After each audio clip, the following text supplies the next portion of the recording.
Welcome out to Newton Field here as the Hudson Raiders are one win away from qualifying for the playoffs as they take on the Eau Claire Memorial Old Abes here at Newton Field. I'm Paul Winkles. Along with me is Chris Larson, as always. And Hudson comes in with a 2-game win streak. After that disappointing loss against River Falls, they've rebounded very nicely. A bit of a change in offense has seemed to do them pretty well as they've won the last 2 games and looking for their 3rd in a row tonight. Yep, they opened up that offense against Menominee. Last week against Eau Claire North, you saw a little bit of a mixture. They were able to run the ball quite effectively against North, running for over 350 yards. So when you can run for 350 yards, you don't need to pass as much as you did against Menominee. But tonight, a new chest against Eau Claire Memorial. Eau Claire Memorial comes into the game struggling. They finished last year 0-9. Hudson knocked them off 35-0 in their house last year. This year they come into this game 0-7. Have not been able to get a win in this season, and tonight they take on Hudson. Next week, another tough test for them. They'll take on, I believe you're looking at River Falls next week, so or Chippewa Falls, I'm sorry. So Eau Claire Memorial, really this, in their minds, is probably their last chance for a win. So you have a little bit of that upset factor going into them where they're looking at Chippewa next week. They may look at this game going, this is our last chance. We're going to pull it all out and do it all we can. And looking at their schedule, Eau Claire has played some decently close games, but all of them at home. On the road, they seem to be getting blown out by 30 points, 20 points. So, you know, it might be a lopsided game here tonight, but that's why they play the game. We'll see it determined on the field. But as we mentioned before, Hudson, 1 win away from the playoffs. And Chris, I know you've broken it down a little bit as far as how the playoffs would fall. If you want to explain to us in a short summary. Well, there's a couple weeks left in the season, this week and next week. So it's kind of hard to say definitively what's going to happen. But it looks like, obviously, we won't play any of the teams in this conference the first week of the playoffs. Looks like Superior, Hudson, Chippewa Falls are going to be your D1 teams from this conference. Then you're going to have Stevens Point, very good team. DC Everest, undefeated. They're probably going to be in our bracket. And then you're looking at La Crosse Central. They may or may not be in our bracket. Looks like they will qualify for the playoffs. But, again, 2 weeks left. Kind of hard to really say who's going to make in the playoffs. But my projection is those will be the teams from our area getting in. Now, if Hudson can win this week and next week, it gives them a shot at possibly playing La Crosse Central.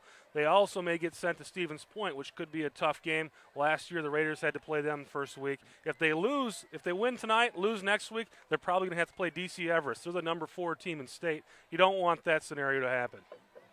Hudson will be favored from here on out, so hopefully they'll be able to win both games. Hopefully next week they'll get that win on that Thursday night game, but we're about to get kicked off here against Eau Claire Memorial, who has won the coin toss, and they chose to defer, so they'll be kicking off here to the Raiders. Raiders have 2 men back deep as we're just seconds away here from the kickoff. Looks like handling the kickoff duties will be Keegan Meyer for Memorial. The Old Abes. Not quite sure what an Old Abe is. Chris, can you fill me in a little bit? An Old Abe is an eagle, and it's a legend. It's a Native American legend from the Eau Claire area. You'll see Eau Claire or Old Abe State Park just north of Eau Claire. And right off the bat, we've got a nice kick return here by the Raiders all the way up to the 35-yard line. That is number 26 for the Raiders, Tyler Smith. If you take Highway 124 north of Eau Claire, you'll run into Old Abe Park, and it's a legend of an eagle. So you'll see an eagle on the side of their helmet. That's essentially what an Old Abe is. All right. Raiders start off 1st and 10 from the 36. So great return there by Tyler Smith. And they'll start the game with the shotgun. 4 wide, 1 man in the backfield. Now a man in motion, but Graskowitz will hand it off, and that will go to number 44, Andy Edholm. He'll carry it ahead for near a 1st down. And that's the formation they used against Menominee so effectively. Last week, they used the formation but ran more out of it, just like we saw right there. And Edholm with a monster game last week, 143 yards against Eau Claire North. So Edholm pretty much had a drive last week in which he got every carry and marched all the way down the field and broke off chunks of 20 yards at a time. And his first carry of the game today goes for 9. Set a second and short. Smith in motion. Graskowitz drops back. He'll throw the pass out to the flats, and that will be a fumble. So the Raiders have to jump on top of it as there's a backwards pass. Memorial is saying they have it. And no official word yet, and it looks like Memorial, well, the initial indication was that Memorial has it. I thought I saw a blue shirt jump on it, but looks like the Aves have the ball. So Memorial celebrates on the second play from scrimmage for the Raiders. The pass out in the flats was bobbled and dropped, and because there was a backwards pass, there was a fumble, and Eau Claire Memorial jumps on top of it. So you're talking about a team who has not won a game yet, and like you said, they probably believe this is their last chance for a victory. Couldn't ask for much more on the second play of the game. That's a good way to start for Eau Claire, not the way we want to start for the Hudson Raiders.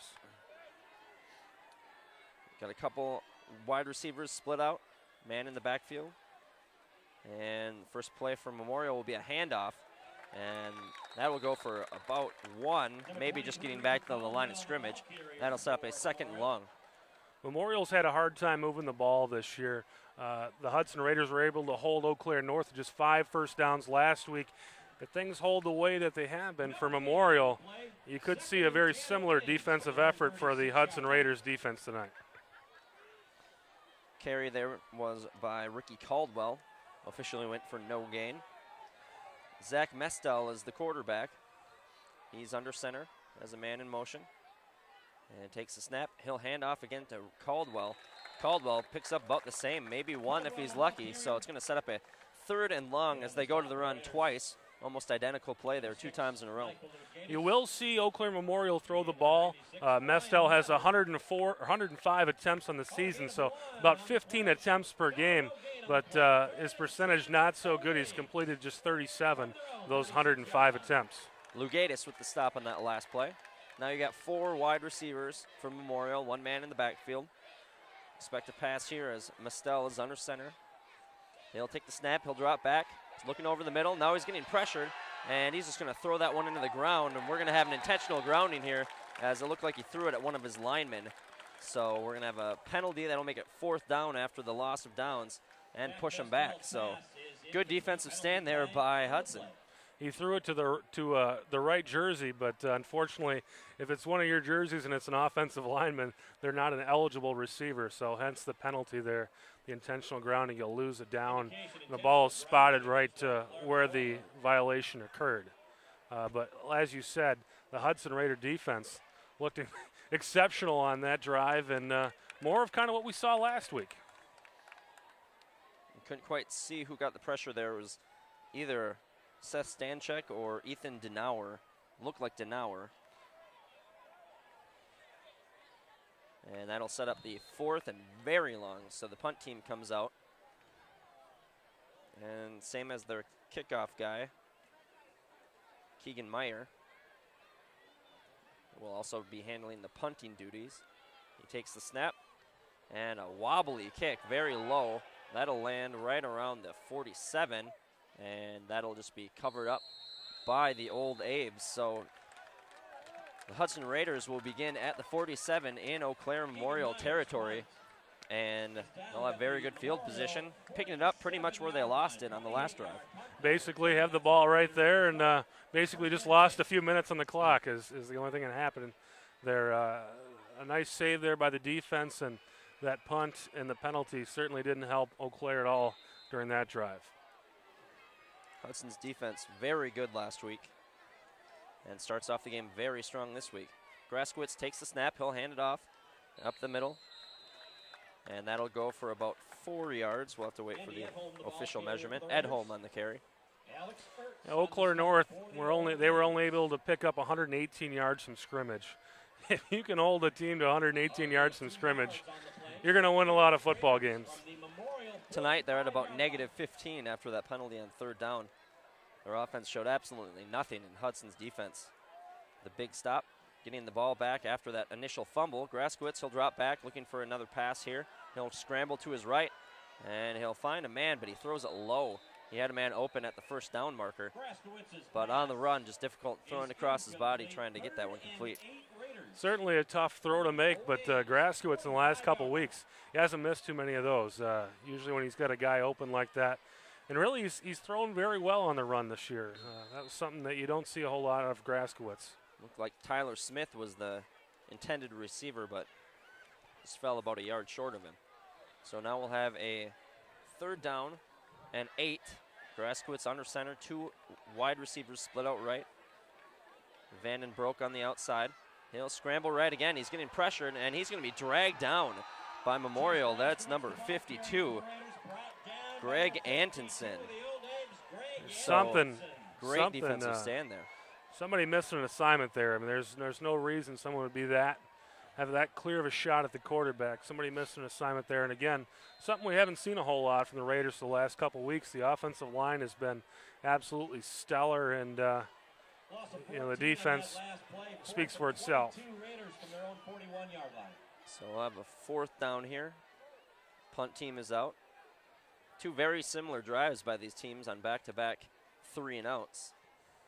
Nice punt. That'll go all the way down to the 15, where it's fair caught.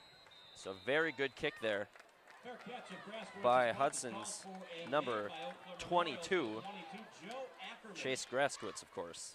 How I could not remember that number. That looked like one of those situations where the receiver receiving the punt there knew before the play started he was going to call for a fair catch because he had an easy opportunity to get a few yards out of that return. Yeah, he called it probably about halfway to him, and like you said, he had 10 yards in front of him. Maybe didn't expect it to go that far. So Memorial will come out. They've got 4 wide receivers, 1 man in the backfield. Now got a man in motion. Takes the snap, looking right. He'll throw to that man in motion, but that will go for nothing. So on 4 offensive plays for Memorial, they've gained 0 yards, and they've gotten penalized for about 15. The Hudson Raiders right there showing off the speed that they have in the secondary and in the linebackers.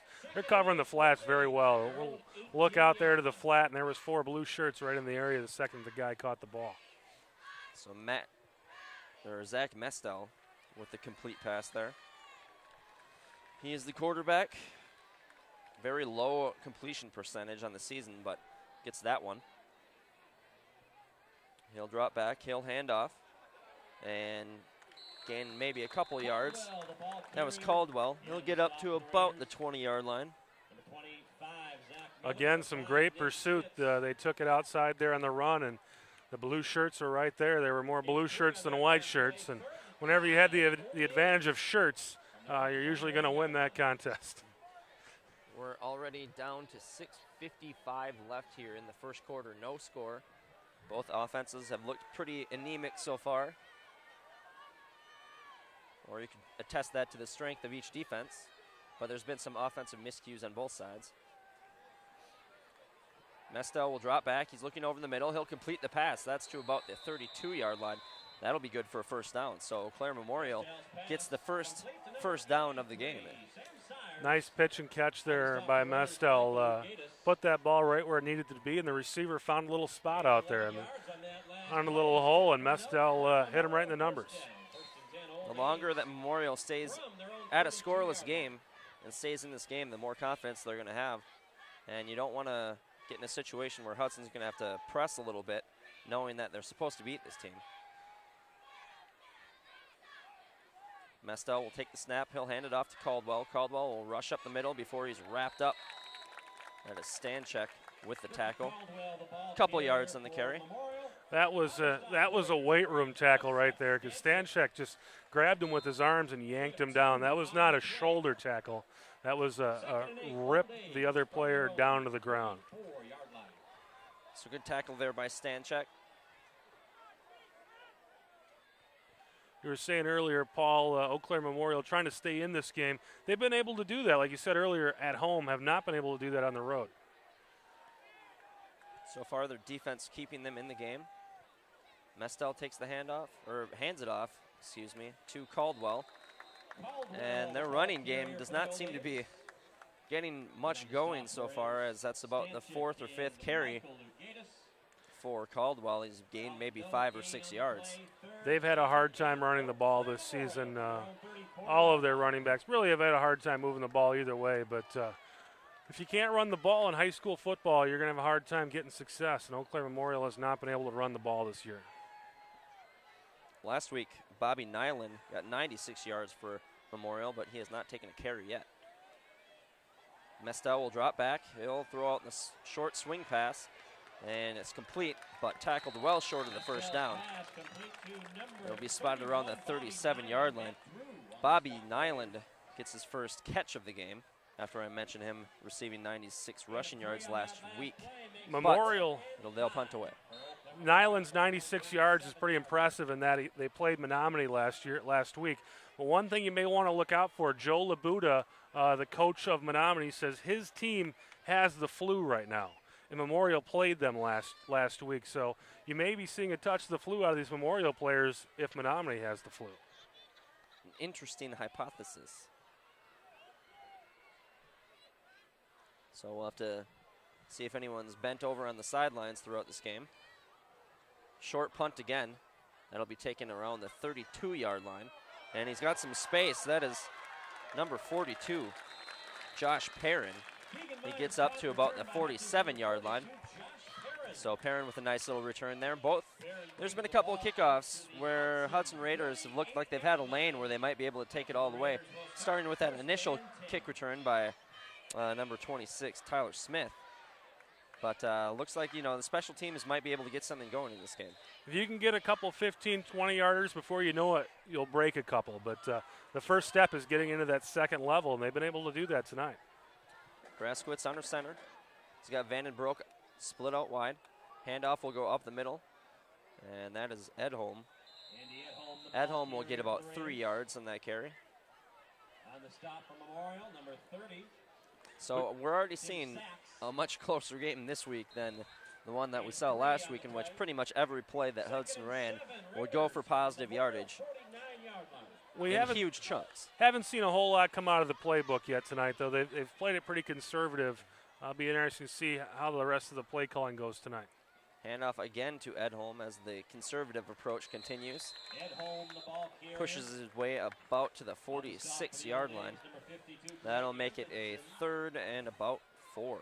As we talked earlier in the game, next week's game is big. Obviously, you need to win this week to get yourself into the playoffs. But Coach Coles may not be willing to show a whole lot of his playbook with the superior scouts in the crowd. May not want to show a whole lot tonight because next week's game may decide where we go for the first week of the playoffs. Graskowitz pitches to the outside. That's Perrin, and he'll dive ahead for the first down. He gets to about the 39-yard line.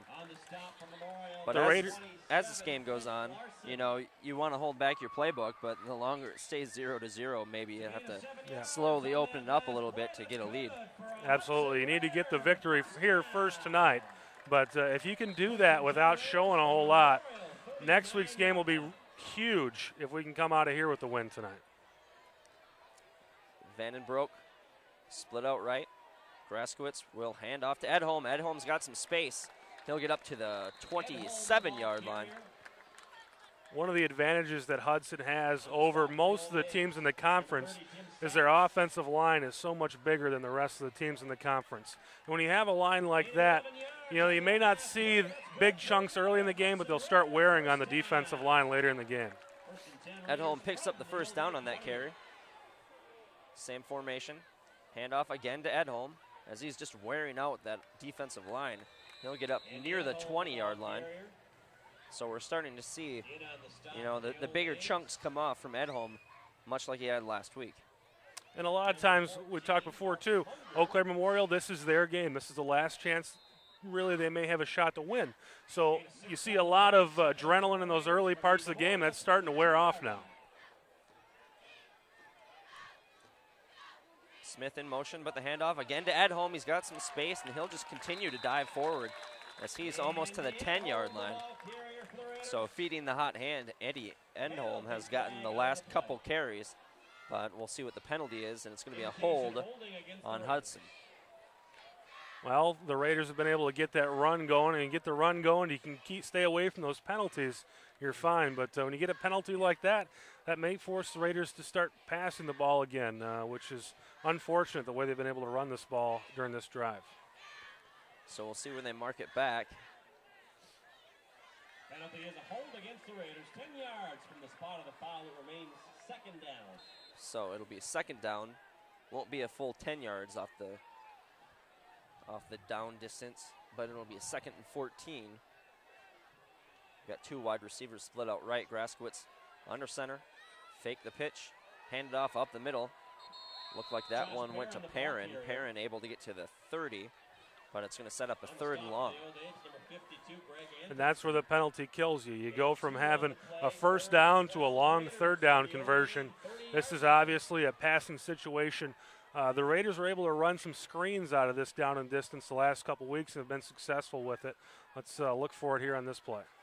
So they'll go with two wide receivers. We've got Edholm behind Graskowitz. And we're going to have a stoppage play. Looked like a penalty flag came out. So it looks like it could be a false start. We'll have to see what the call is, and it is. So push it back even further, as it's going to set up a 3rd and 17 instead of 12. Now, when you're playing an opponent like this, that most people think that you should win, you got to stay clean. Make that team beat you. Don't beat yourself. This is not the way that the Hudson Raiders want to start this ball game. This was a completely dominating drive up until that holding penalty. And, you know, just like that, 2 penalties later, you're in a 3rd and 17 hole. Graskowitz drops back. He'll throw it across to Stanchek. Stanchek has it. He'll push ahead. He is unable to get very far, though, as he gets to about the 30. More or less a tight end screen out there to Stanchek on the out in the flats. The offensive line had shifted over to get in a position to catch that ball, but Eau Claire Memorial scouted it out, and they were right there, sniffed that play out. Not much of a gain. Looks like the Raiders are going to go for it. I would look for Stanchek again here. He seems to be the 4th down receiver of choice for Graskowitz this season. And he's lining up outright with Vandenbroek. Graskowitz will be in the shotgun. Edholm staying in to block, it looks like. And he'll scramble right. He's looking downfield, and he's got a man. He's going to be a couple yards short. He's going to have to get it with his feet, and he does. Well, at least it looks like he got the first down. That's Josh Perrin, and Josh Perrin made a play, like you say. He caught the ball, didn't have the first down, made a man miss, and just turned on the wheels. I like that. You make one man miss, don't dance around anymore. Take it upfield, get that first down. He knew the situation, made a great play. So huge play by Perrin. Erases those early penalties, or the earlier penalties, I should say, in which they were down to a 3rd and 17. They're able to convert it on the 4th and 14 with 15 yards. So the drive continues. Graskowitz will pitch to the outside. This is Perrin. Perrin's got some space. He's down to the 5, makes a man miss, and he gets into the end zone. So a touchdown for the Raiders.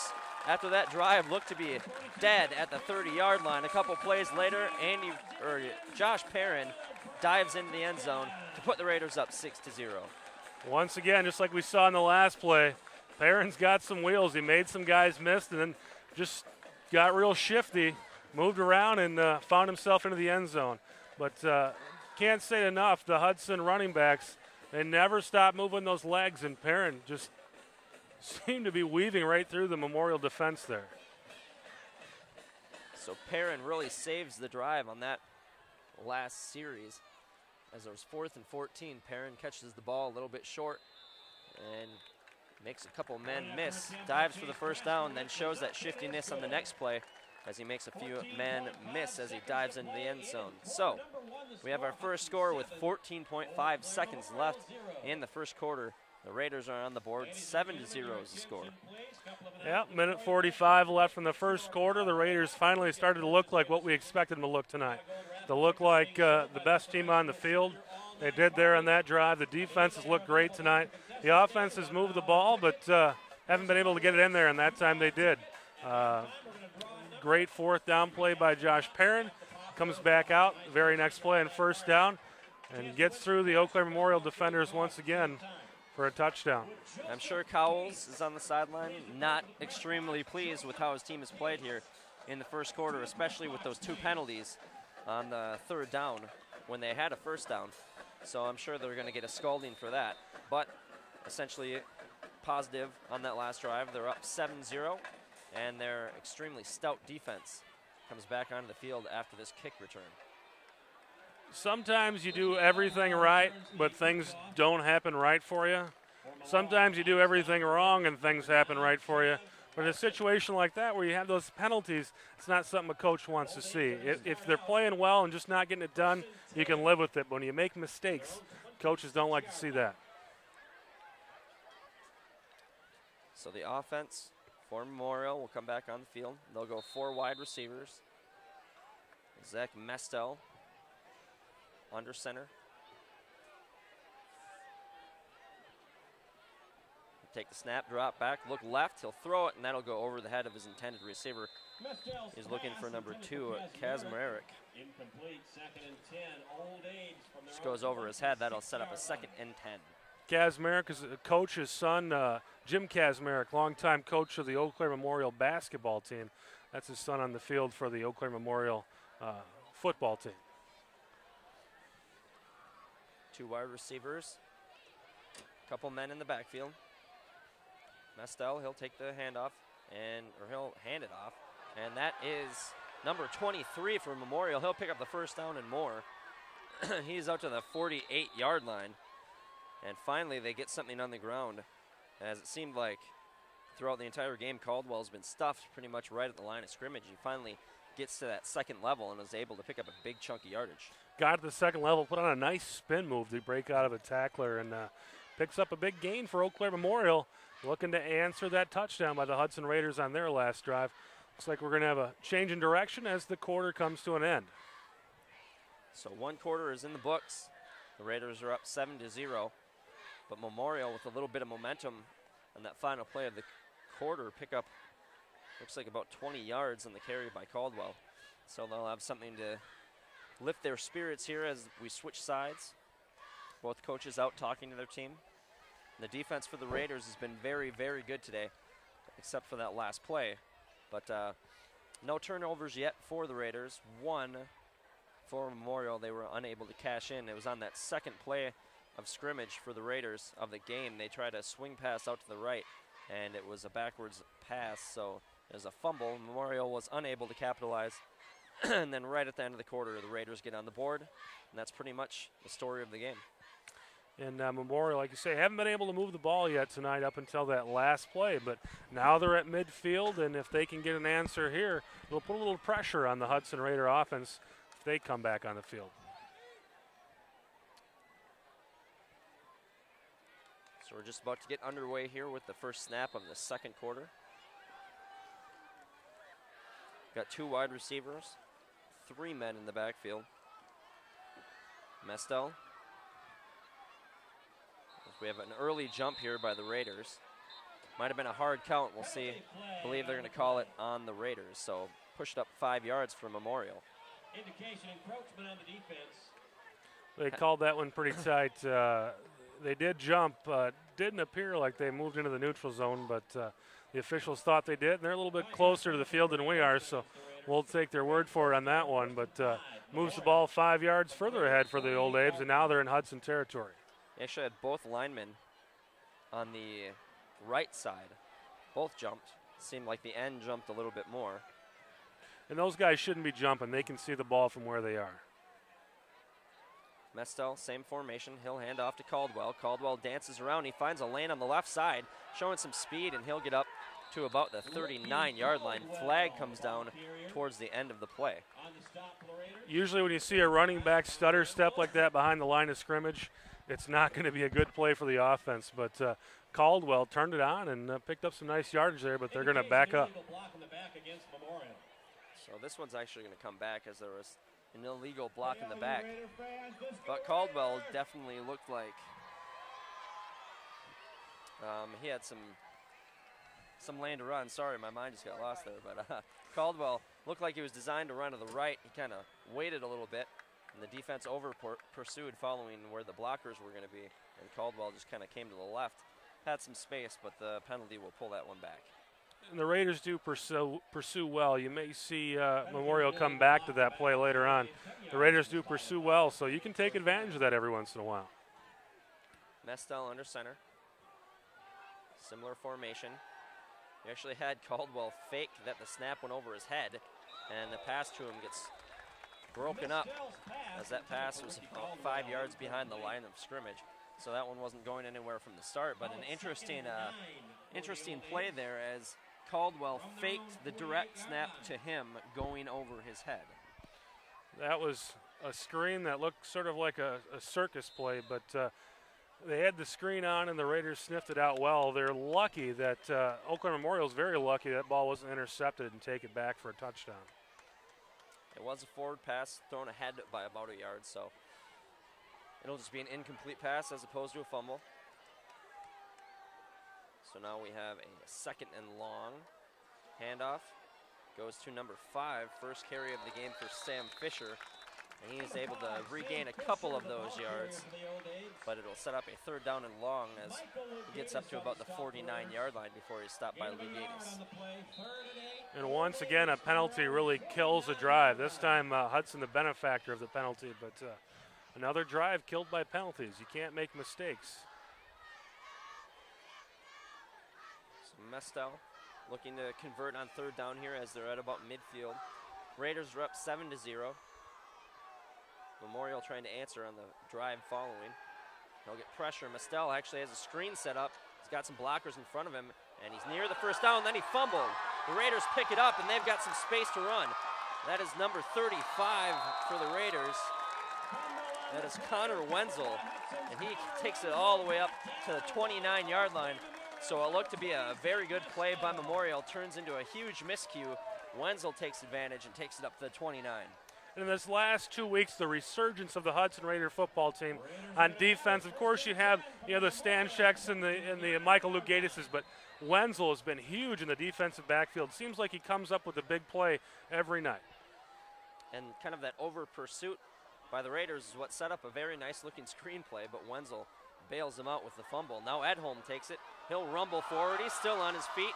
He'll get all the way down to the 7-yard line. So Edholm, after first contact, he's picking up large chunks of yardage, and he's carrying guys with him, and he gets all the way down to the 9 they'll spot it. This is a huge drive for both Eau Claire Memorial and Hudson. If Hudson can get a score here, it pretty much demoralizes Eau Claire Memorial. They were moving the ball, they cough it up, and now the Raiders moving the ball easily down the field once again. 20-yard carry by Edholm. He'll get the call again. He'll take it right up the middle. He'll push forward. He'll only get a couple here. So it'll remain 2nd and goal from about the 7. Memorial stood up at home that time, trying to force a turnover of their own, yanking it at Holmes' arms there on that run. So like you said, it would be very demoralizing for Memorial if the Raiders are able to get in on this drive. I have an official timeout. Looks like we've got an equipment check. We'll take this time to talk about what else. Oh, here we go. Back to the ball game. And they're back. Pitch goes to Perrin on the outside. He'll try to swing around the corner, but he'll get wrapped up for a loss of yardage. About a loss of 6 on that carry. He gets pushed all the way back to the 14. They went to the same side that they went for Perrin's touchdown earlier this game. That time they didn't seal it off, didn't block it quite as well. Memorial able to get out there and actually force a loss on that play. So make it 3rd and goal from the 14. Have to see what the play call is here. Maybe try to get half of it. Wonder if they're in 4-down territory or if they'll attempt a field goal at this point. Fake the handoff to Perrin, and Graskowitz will take it up to the 2-yard line, maybe the 3 or 4 actually. But Graskowitz faked the handoff to Edholm and took it right up the middle, and that seems to be that play that they set up, so well by handing it off to Edholm over and over and over again, that when they need a long chunk of yardage, sometimes they'll do that play, and it worked there, but we'll have to see if they decide to go for it. We got a major personnel change. Michael Lugatis came in the game, Stanchek in the game. Sometimes they bring these guys in and run kind of a big package, but they could also be setting up the field goal. Looks like the big package, they're going to go for it here. So no wide receivers. Fake the handoff. Graskowitz has it, and he'll throw it all the way across the field to a wide open Stanchek. No one was on him. He somehow snuck through the defense and was wide open. Very nicely designed play. And the Raiders are now up 13-0 over the Eau Claire Memorial Old Abe's. The Green Bay Packers a few years ago, whenever they were in a position where they needed a play near the goal line, they always went to Bubba Franks. The Hudson Raiders, in a 4th down, I would cover no one but Seth Stanchek. That's who they go to on 4th down. How about that play call? Stanchek pretty much wide open on that far side as they look like they faked the handoff. So the extra point will go up and is good.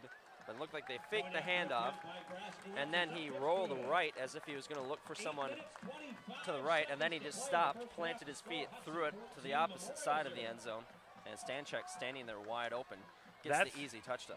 That's the product of the personnel change. They brought in that big package. Eau Claire Memorial bought into it, said they're going to run the ball. They brought the big package in. And when you bring the big package in, usually it looks like it's going to be a run, but Hudson passing the ball out of the big package, and it worked quite well as there wasn't anybody around Stanchek. He had 10 yards to catch that ball. 8:25 left here in the second quarter. We're finally starting to see the product on the field that we were expecting from the Raiders as they're up 14-0. It was 0-0 as early as, or as late as the final minute of the first quarter. Then the Raiders got in, and then that huge turnover by Memorial and the great play by Wenzel got them in position to score another touchdown, and 14-0 is where we're at.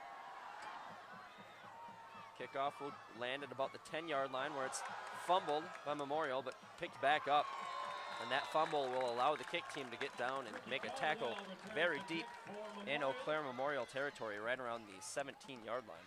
And that fumble evens the score in the turnover game, too. And that usually decides who's going to win the game. But we're 1-1 in turnovers, and we're 14-0 Hudson Raiders here in the second quarter. And if you're a road team without a victory, and you want to come into a place like Hudson and try to pull away a victory, you're pretty much going to have to go errorless. And those turnovers, each one that they have, is probably going to cost them. First play of the drive, looking deep. We got interception, it looks like, on the first play. Hard to see the sideline out there, but it's intercepted by the Raiders. And like I was just saying, any turnover by Memorial is just going to bury them even further. And very confusing play as it was just kind of lofted to that far sideline. And you didn't even have an Old Abe looking at the ball. Instead, you've got Hudson Raider, number 25, Zach Miller. Pretty much takes that one, gets his feet in bounds, and he gets the interception. That was a horrendous throw. Every time a Memorial's looked to pass the ball tonight, if it wasn't a slant pass, they've looked like a screen because their quarterback's been running for his life and just throwing it up. Graskowitz, he'll drop back. He looks over the middle. He was getting some pressure. He's got a man open. And Vandenbroek will score the touchdown on the first play of the drive. A 37-yard connection. Vandenbroek makes it 20-0. That will give the Superior Scouts something to think about. The running back there, the halfback in the backfield, put his arm up in the flats like, hey, I'm open. It was an obvious fake. There's no doubt that Graskowitz is going to go deep with that ball. But he put his arm up like right here and tried to pull the safety his way, and Vandenbroek wide open down the middle for the touchdown. And a beautiful pass there as Graskowitz was actually getting some pressure from both ends. He stayed in the pocket, just stepped up and made a perfect throw to Vandenbroek for the touchdown. Extra point is good. That'll make it 21-0. So a 21-0 run for the Raiders in the last 5 minutes. And both of those last two touchdowns products of the turnovers by Memorial. Here are some other scores from the Big Rivers Conference this evening. In the second quarter, Superior leads Eau Claire North 7-0. Got some score updates here if you can hear them. Rice Lake 27-0. And in the second quarter, Chippewa Falls leads Menominee 13-0. So Chippewa Falls 13-0 over Menominee. River Falls leading big over in their game versus Rice Lake, and Superior up 7-0 over Eau Claire North in Eau Claire tonight. Of course, we're on tape delay, so by the time you watch this, these games are foregone conclusions, but we'll keep you posted anyways if you haven't read the newspaper. Kickoff. Deja vu here, as it was just seconds ago. Memorial was fumbling that last kickoff. This time taken up to about the 30-yard line. That's where Memorial will start. After that horrendous first play on their last drive, they're going to have to look to maybe be a little more conservative here as they find themselves down 21-0. So, they had a couple turnovers. They might want to come out and be conservative, or they could look at it as they need to score quick, maybe open it up even more. I think you're going to see them just play like the game 0-0. I mean, they had their first wave, their first shot at this game. Now you just got to work on things. This is a football team that needs to build some confidence. Mestel will pitch it to Caldwell. Caldwell will get stuffed, but he'll switch fields. He's got a lot of speed. He'll get a block from his quarterback, Mestel, but he'll only be able to pick up about 2 yards. Had to run about 40 yards to pick up the 2 yards, but better than getting stuffed 5 yards behind the line of scrimmage, which is where he was on the near side of the field. Looked like a Barry Sanders type run there. Took it one side, nothing there, moved around a little bit, took it to the other side, and the longest 3-yard run we've seen tonight. Definitely a lot of agility, though. He's got some speed and he has some moves. Mestel under center. He's got 4 wide receivers, 1 man in the backfield. He'll drop back. He's looking right, actually over the middle. He's got a man complete for a first down. So trying some shorter passes here, and it seems to be working for him.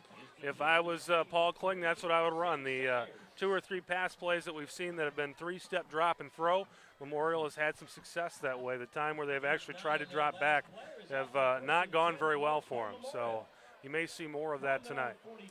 And they've definitely had a lot more success passing over the middle as opposed to the sides. So like you said, maybe see some slants, some quick 3-step drops like that last play. Mestel under center. Takes the snap, hands it off to Caldwell. Caldwell tries to jump over a pile, and he gets upended. Fortunately, he doesn't land too painfully as he's back up. He'll get about 5 yards on that carry. Ran a little delay there, and it looks like Memorial's done their homework. They know that Hudson pursues well. They've run several running plays tonight to kind of take advantage of the Raiders' pursuit, and those are the ones that have been successful for them tonight.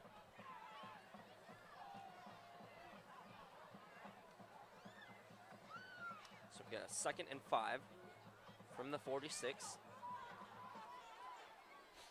Mestel with 2 wide receivers, 3 men in the backfield, moves a man in tighter.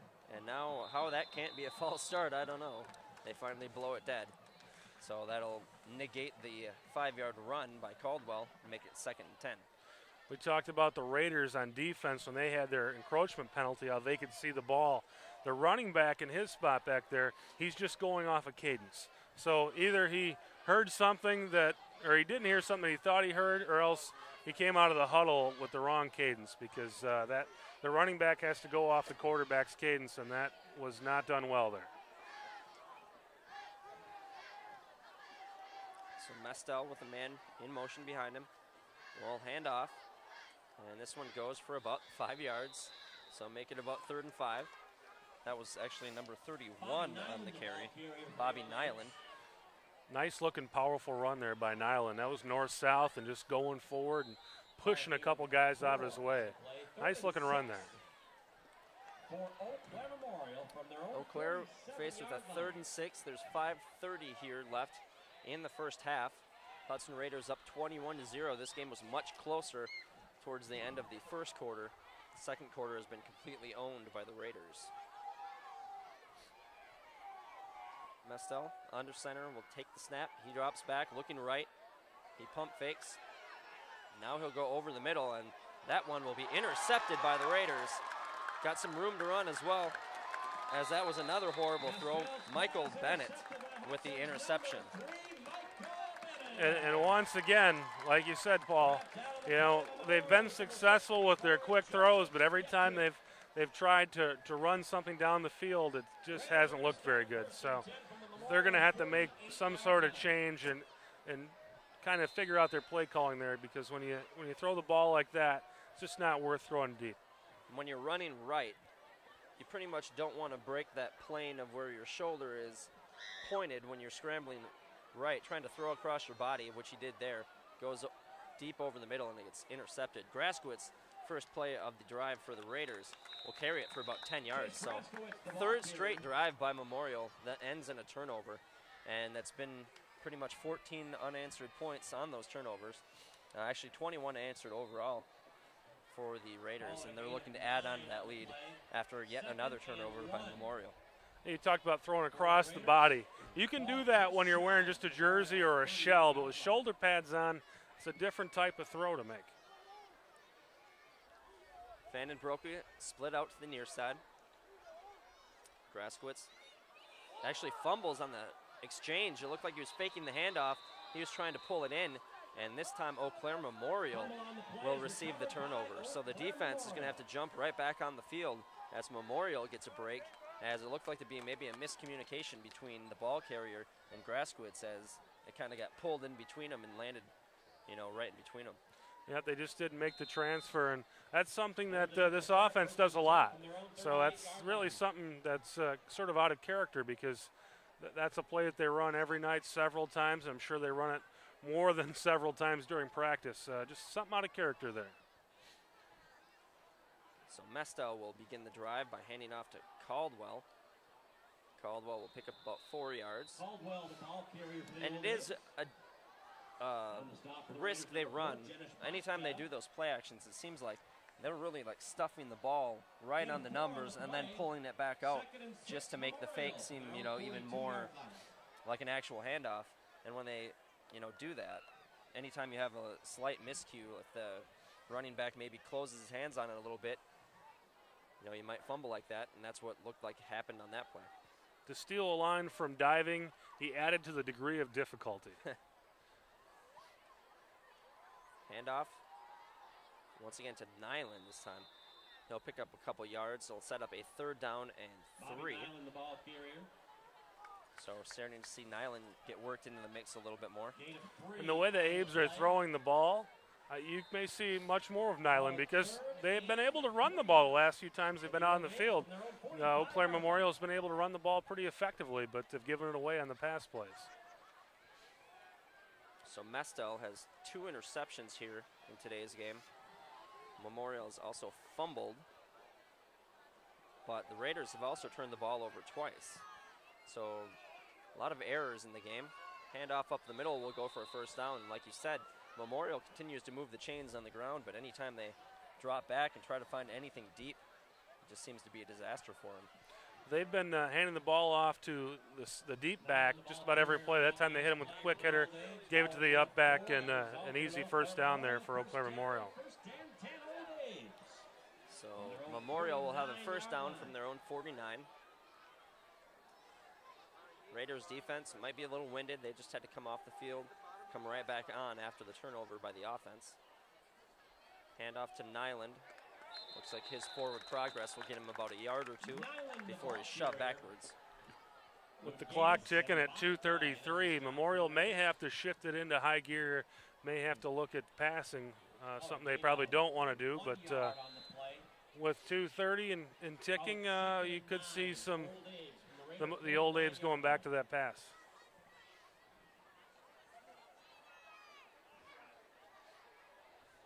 So the last home game that the Raiders played, they also had a 21-0 lead in the 1st half before letting it slip away to the River Falls team.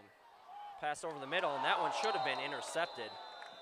That one was just a poorly thrown pass. He had a man open. He was looking for Sam Sayers, who went in and out of the hands of Connor Wenzel, who was looking to create his 2nd turnover of the game. It was a nice looking throw, though, as far as it was really the first deep throw we've seen Mestel have any kind of zip on the ball. So I guess you can look at that as a positive note for Eau Claire Memorial, but definitely threw it to the wrong guy there. We'll have a timeout here called by the Old Abes. So with, hard to see the scoreboard from where I'm standing, 1:59 left in the 1st half, 21-0, the Raiders are up. And last time we had a short stoppage of play, you said you wanted to get to something. Do you still want? Yeah, let's get to what's going on around the conference tonight.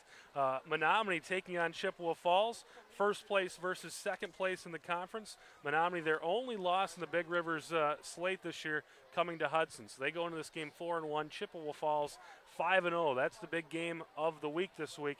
But you got this game, a 3-2 team in Hudson taking on an 0-4 team in Eau Claire Memorial. Then you have another one of these teams that looks like they're getting in the playoffs against one of the have-nots, Superior, traveling to Eau Claire North. Eau Claire North 1-4 in the conference, Superior 3-2, and of course they'll be here next week. The Spartans coming to visit us at Newton Field. And then River Falls hosting Rice Lake tonight. River Falls 3-2. If they win tonight, they're in the playoffs. So River Falls, Superior, Hudson, a win tonight, they're in the playoffs. And all three teams facing one of the have-nots of the league right now. Third down here for Memorial. 3rd and 9 from the Hudson 49. And we'll have the drop back, looking over the middle. The long pass. He actually has a man this time, and it's a complete pass down to about the 23-yard line. So finally they get something through the air as Mestel completes a pass for, looks like almost 30 yards. Pretty looking pass, too. He put it right on the man's number, right in stride. Nice looking catch by Nyland, too. Just turned his head perfectly, kept running forward, kept his shoulders and hips square, turned his head and caught it just the way you should, just the way you coach it.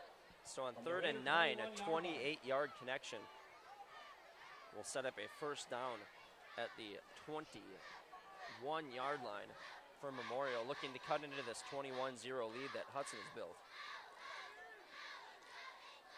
Down to 1:52 left in this first half. Mestel will scramble right.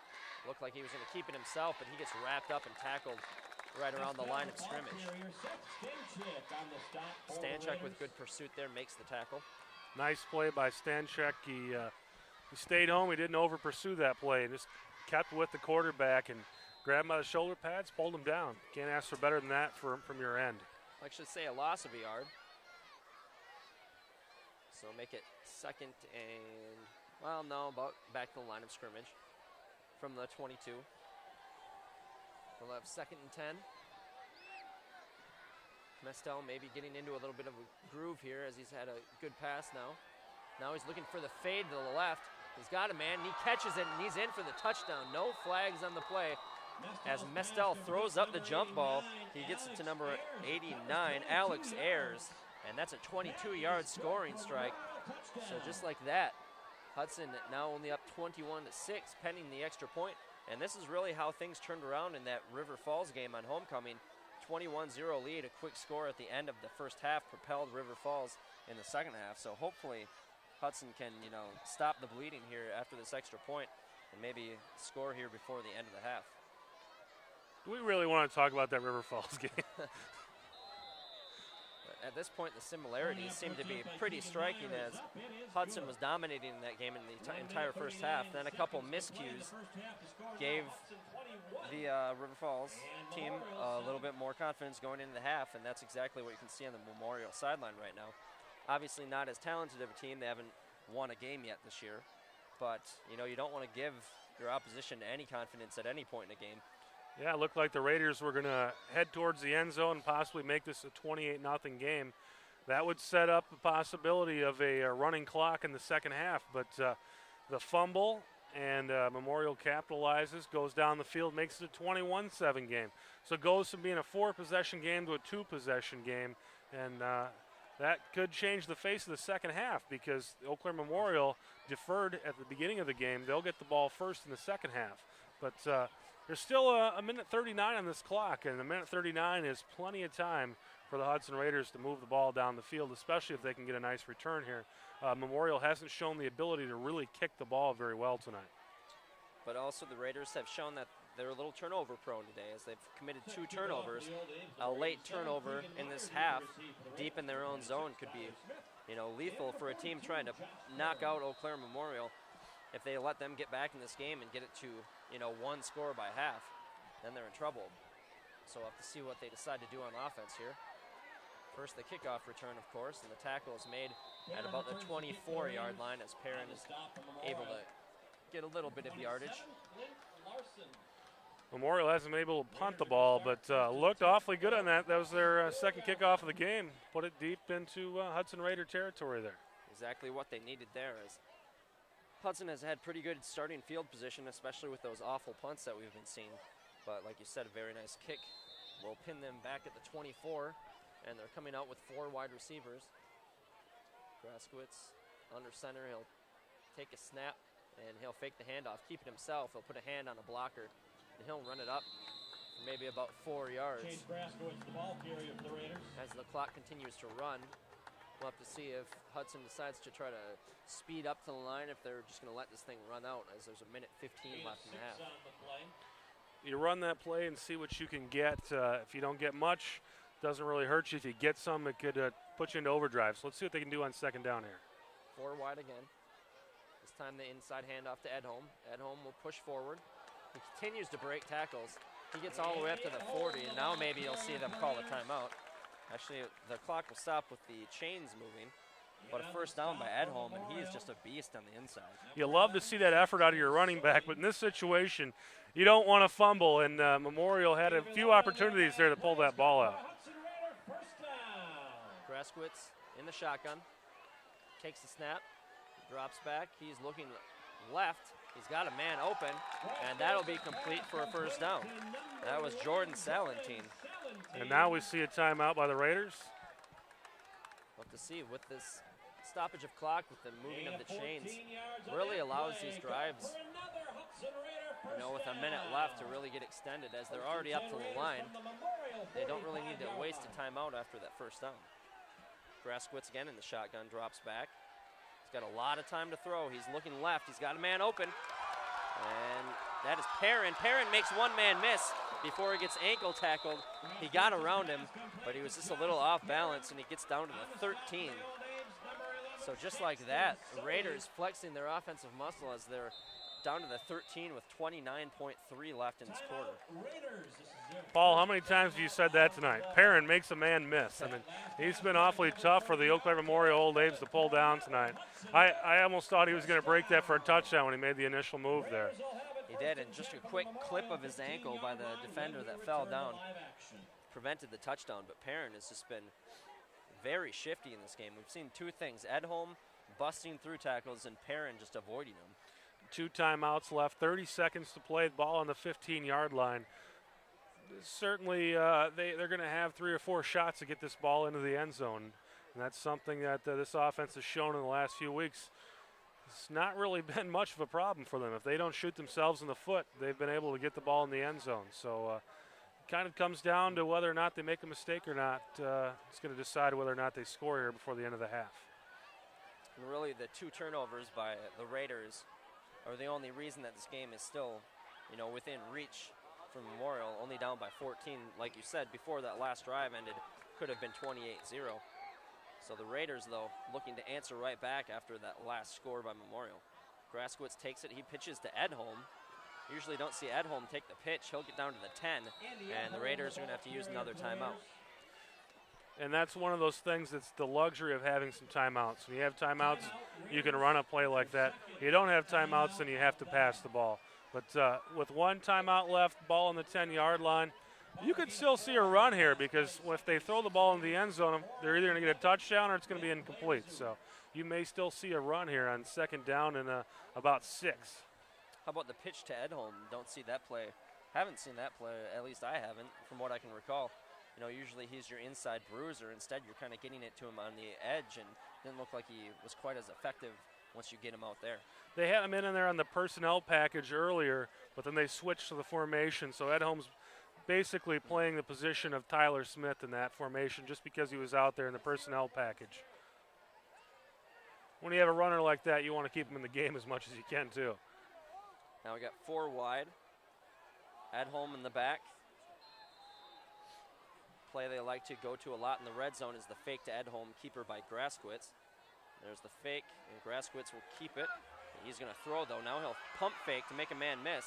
And now he's looking all the way across the field, and it's thrown up in the air. You had 2 Raiders in the back in the end zone. The ball was tipped up but it just fell in between them. We also have a flag on the play. I think we're going to have a roughing call there. At least it's in that neighborhood anyway. Graskowitz getting pushed toward the Graskowitz going towards the end zone, and the Eau Claire Memorial player kept pursuing him and hit him anyway. So that'll be a 15, well, actually half the distance to the goal penalty. And more importantly, it's a first down. Gives Hudson an opportunity to throw the ball into the end zone 4 times. We'll see how deep. With 13 seconds left in the game, you may only see 2 or 3 opportunities, though. So from the 5, that's where the Raiders are going to have the ball. 13.3, 1 timeout left for the Raiders. And it actually looks like they're going to be marked a yard short of the first down. Actually, no, it'll be the automatic first down on the penalty. They haven't showed that over there yet, but it should be an automatic first down. Doesn't look like it, though. It's second down. You could see a Graskowitz keeper here with the timeout. Graskowitz looking for the fade left of Vandenbroeke, and he gets it. He had a defender wrapped up all over him, and Vandenbroeke catches it, and he is doing some trash talk. He's going to get flagged, but with such little time left on the clock, it probably will be an inconsequential penalty. 8.9 left in the half. Vandenbroeke catches a touchdown as he made an incredible catch over the defender. That's essentially the same play Eau Claire Memorial did to score their touchdown. Threw it up, for taller receiver over a shorter defensive back. The taller receiver makes the play. Touchdown offense. Vandenbroeke gets a little jawy there at the end of the play, so there'll be a 15-yard penalty assessed on, it might be on the extra point, as the Raiders are getting pushed backwards. Right now they're up 27-7. Touchdown stands for the Raiders. Dead ball penalty for unsportsmanlike conduct. I'm guessing there's been some jawing on both sides of the ball, and when you're the second guy to do it, you're usually the guy that gets caught. But most likely happening on both sides of the ball is Eau Claire Memorial felt like they had gotten back into the game after their score. Vandenbroeke talks back and finds himself hurting his team there. So that'll make the extra point a lot more interesting here, as it's going to be a 35-yard attempt. Snap is down, kick is up. It's got the distance, and it's through. Very nice extra point there by Graskowitz, as he had that one from 45. Yeah, that may build some confidence, not only in Graskowitz, but in the coach. You may have to put yourself in a position where you have to make that to win a game later on this season. So nice to see that he's able to clear that easily. Like you say, he could have made that from 45. So a 28-7 lead here as the Raiders, with just over a minute left, they got the ball back and they were able to march all the way down the field and answer that touchdown by Memorial. And that's a key score for the Hudson Raiders. If they don't make that score, you go into the half only up by 2 touchdowns, and you're giving Memorial the ball back to start the second half. So to go up by 3 scores, there's 9 seconds left in the clock. If they can keep this game where it is and go into the locker room, they can feel pretty good about themselves. Ed Holm will handle the kickoff duties. We've seen those powerful legs in action taking the carries all night long. This time he won't get to flex it, though, as he just boots it short, and it's kicked forward by Memorial, but they're able to land on the ball at about the 38-yard line. When you do a squib kick like that, not only do you not give the opposition an opportunity to set up their kick return, but sometimes the ball ends up in the hands of somebody who's not used to handling the ball. They could turn the ball over, as you saw that happen almost right there. 6.2 left. They'll actually spot the ball at the 37. So probably our last play of the half coming up here for Memorial. And they look like they're going to run a play. Got 4 wide. Have a man in motion. They'll hand it off just up the middle. Basic carry will wind out the half, pending any timeouts. But that'll be it. So at the end of the first half, we've got a score of the Raiders 28-7. Could be a much bigger lead. They had a couple miscues, but even more miscues by Memorial have turned into a lot of points for the Raiders. Yeah, the Raiders fumbled the ball a few times. They had a couple costly penalties, but you know, it just shows they're a little bit better team than what they faced tonight. So we'll come back in the second half and see some more Hudson Raider football. Go ahead. All right, we're getting underway here with the Raiders up 28-7. They're going to have to kick off because Eau Claire Memorial won the coin toss and chose to defer to the second half. Very nice kick will land at about the 5-yard line, where it's fumbled again by Memorial. They've had some problems on the kickoffs, which allow the Raiders to get down there on kick coverage and make the tackle at about the 17-yard line. So to recap the first half, a lot of miscues on both sides of the ball, but the turnovers for Memorial is what turned into most of the points for the Raiders. Memorial actually scored late in the first half to make it 21-7 after a turnover on the Raiders drive that looked like they were going to go up 28-0. So big swing there, but the Raiders followed with a quick touchdown, and that's where we're at right now, 28-7. Mestel under center, he'll hand off, and this will go to Caldwell. He'll pick up about half the first down there, so it'll be second and about 5. We just got a quick update during halftime. It looks like Superior up 14-0 right now at half. Looks like they're probably going to win tonight. Looks like River Falls is going to win. They're up big against Rice Lake. And Chippewa Falls leading Menominee up by 2 scores too. So it looks like they may hold serve too. So it seems like as of right now, all the favorites tonight are going to go ahead and win. So that gives us a showdown next week. Superior and Hudson, if they can get a win here tonight, finish this game off. Second and 4 for Memorial. Hand off to Caldwell again. He'll dance around behind the line before plunging forward for what might be a first down. So we'll see where they spot it. Looks like it's going to be a little short of a first down. So that'll set up a 3rd and short. No, actually they're going to say first down. So that'll be a 1st and 10. Ball spotted around the 28-yard line. Be important here in this first drive for the Hudson defense to come out, look good, and finish this game off. If you can get a stop here and move the ball down the field, it'll really put Memorial in behind the 8-ball here. So Memorial able to pick up a first down on their first drive of the second half. Their last drive, they actually scored, if you don't count the 8 seconds they had the ball at the end of the end of the first half. Handoff to Caldwell. Again, he'll pick up positive yardage. He'll get about 3 yards on the carry.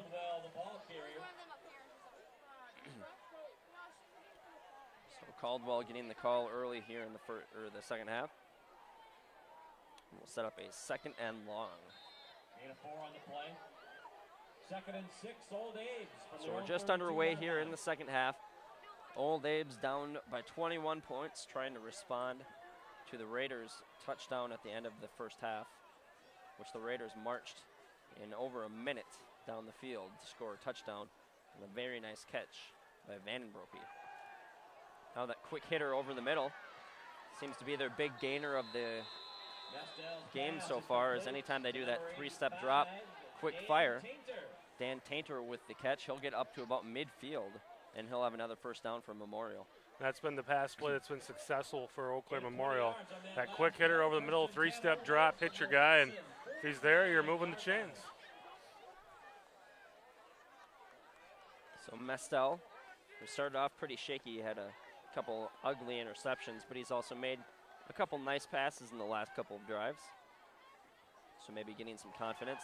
This time Caldwell has it. He's got a lot of room on the near side, and he'll get tackled after yet another first down. So Caldwell gets all the way to the 35 before he's taken down. So moving the chains, Memorial continues to march down the field, looking to cut into the 21-point lead that the Raiders have built. Yeah, Memorial moving the ball here quite well in the second half. First half they looked pretty shaky, but they look like they could run the ball, and that's what they're doing here in the second half. Kind of playing like the score 0-0, get some momentum. You can get a score, get a break here or there, or they could get back into this ball game. Mestel under center. So 2 men at wide receiver. He'll throw to the left one, and this one is dropped, as he had a man open at the 30, but it falls in and out of the hands of number 85, Dan Tainter. And that's the type of thing that happens to you when you're 0-7. You know, when you're winning games and things are going well, you throw it to the open man, he's right there. When you're 0-7, you drop those passes, and that's kind of an idea of how their season's gone this year. Mestel under center again. He's got 3 backs in the backfield. Caldwell, the main ball carrier, he'll take it. He'll try to get around the outside corner. He does. Spins around 1 tackle. He's able to pick up about 5 yards on that play, so it'll set up a 3rd and 5 as Caldwell once again does a lot of lateral running before he turns upfield, able to make some positive yardage out of that play. Caldwell's got some wheels. He gets that ball and makes a couple moves, and seems like he's picking up 4 or 5 yards every time he touches the ball. So 3rd and 5 here. Key play early in the second half. Mestel drops back. He's looking right.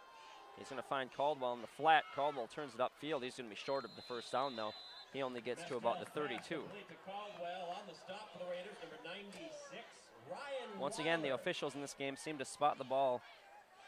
Almost, it looks like perhaps where the knee is going down instead of where the ball ends up when the knee is down. From what we've seen this year, it looks like that's probably something that the conference is stressing, that it's marked the ball, because we've seen that in a number of games this year. They're certainly not giving the ball carrier the benefit of the doubt. It seems like they're pulling a yard or 2 away from what you really think that the guy should be getting. So we're going to have 4th down here as the Old Abes are going for it. Nothing to lose here with a winless season so far. Mestel drops back. He's looking left. He'll go for the quick hitter and in and out of the hands of his receiver. That was number 89, Alex Ayers. And he just drops the ball, and the Raiders will get the ball in the turnover of downs. Well, you can't blame Mestel for that one. He put the ball right where he needed to. Nice looking throw, and it just went right through the receiver's hands. It should have been a first down. But benefits the Raiders. Raiders take over on downs here on their own about 29-yard line. So the Raiders looking to build onto their lead. Graskowitz under center. He'll hand off to Edholm. Edholm is met initially, but plunges forward for about 5 yards after initial contact. And with this lead, again, you got to be looking ahead to next week. You may see a lot of running here in the second half. The Raiders can move the ball effectively on the ground. There's no need for them to pull out all the stops out of that playbook. They're just going to go ahead and just move the ball, keep the chains going with the ground game. But also, like we saw last week at North, they still tended to open it up a little bit in the second half, trying to get to that 35-point lead so the clock could run. Graskowitz will keep it, and he's got some space in front of him. He's got a blocker as well. Graskowitz all the way down to the 35-yard line. So the first time we really see Chase Graskowitz get running, as we've seen a lot of him in the rest of the season. He seems like he will take that handoff and, you know, get about a 30-yard gain once each half. And that's that one for this half. But during the first half, we didn't see a lot of Graskowitz running. Last week he had 9 carries for 71 yards. There's a big gainer there, 30-yard gain there on the run. And like you say, if you can run the ball well, no need to throw it. Van and Brokey split out left at wide receiver. 3 men in the backfield. Graskowitz barking out orders. He's got a man in motion, but he'll hand off to Edholm, who gets stuffed. So finally Edholm gets stopped, as typically he's pushing forward for about 5 yards. That time he gets stuffed right around the line of scrimmage. Yeah, Memorial had some penetration out of their guys in the middle of the defense there. Got some penetration in the middle, and Edholm really just couldn't get the train moving on that play. So we will have a second down. Raiders at the 36 of Eau Claire Memorial. Man in motion is Perrin. Graskowitz will call his own number. He'll keep it, and he'll get stuffed as well. So confusing play there. It was drawn up very oddly. You had Perrin moving in motion, signaling like he wanted the ball again. Mixing a fake handoff, and Graskowitz keeps it himself. I don't think you can put this tough season Memorial's having on their defensive line. Their defensive lines look pretty good tonight. They've had a couple opportunities to get at Graskowitz, and they actually have done a pretty solid job at times at defending the run. They've given up a couple big runs, but they've looked pretty good at times as well. We are already down to 5:34 left in the third quarter. The score is still the same that it was at half, 28-7. The Raiders are up over Eau Claire Memorial. And if the Raiders can run the ball, that clock will keep moving, but looks like they're going to pass here. 3rd and 10, Graskowitz from the shotgun, drops back. He's getting pressured by that defensive line. He scrambles left. He's got to turn and try to make a throw, which he does. He has a man open downfield. That's Perrin. He'll make the catch, and he'll dance into the touchdown. So 2nd touchdown for Josh Perrin, who has been all over the field in this game, making people miss, making big catches, and gets another big play there. With pending the extra point, will put the Raiders up by 28 points. That was all Graskowitz all day. There's no reason he shouldn't have been sacked there, but broke away from the Memorial defender and then just turned the wheels on, got his shoulder square, and had a man wide open there for the touchdown. Received a big block as he came back to the near side. Didn't quite get the number of who made the big hit, but that really gave him the space to set up and make that throw down the field. Perrin was wide open. It was actually underthrown, but he still gets it, gets the touchdown, and it's through. So now with 5:16 left in the third, the Raiders are up 35-7.